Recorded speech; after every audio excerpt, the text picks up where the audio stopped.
Brought to you by TechnoSpark 20 series smartphones. I'm superhuman.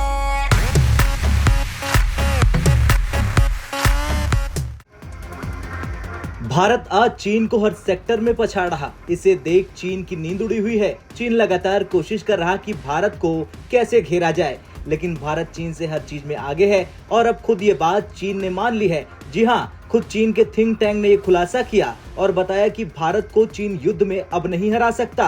अब सवाल ये है कि क्यों कहा चीनी थिंक टैंक ने ये, और क्या चीन ने ये खुलकर मान लिया है कि भारत की सेना के सामने उसकी सेना कुछ नहीं कर पाएगी। चलिए क्या कुछ है खबर, जानते हैं इस रिपोर्ट में। दरअसल चीन के national institute for global strategy ने बड़ा दावा किया, जिसमें उसने बताया कि भारत के साथ युद्ध करना चीन के लिए बुद्धिमानी नहीं होगी। इसकी वजह बताते हुए थिंक टैंक ने बताया कि भारत के साथ युद्ध तो किया जा सकता है, लेकिन भारत को युद्ध में हराया नहीं जा सकता, और इसके पीछे की वजह भी थिंक टैंक ने बाकायदा बता दिया है। वजह यह है कि अगर भारत चीन के बीच युद्ध हुआ तो केवल अर्थव्यवस्था को नुकसान होगा, भारत को चीन हरा नहीं पाएगा।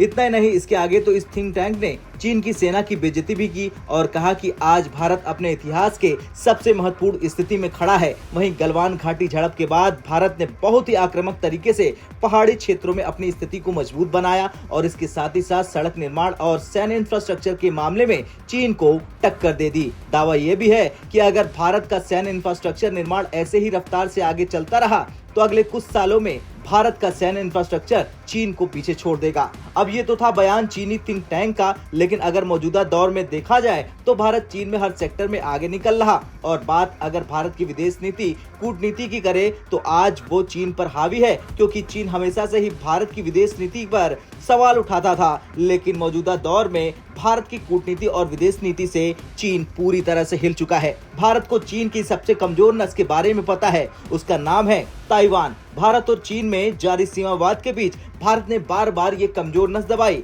भारत ने ताइवान के साथ रिश्तों में बढ़ावा दिया है। दोनों देश राजनीतिक भागीदार हो गए हैं और अब संबंध को और मजबूत कर रहे हैं।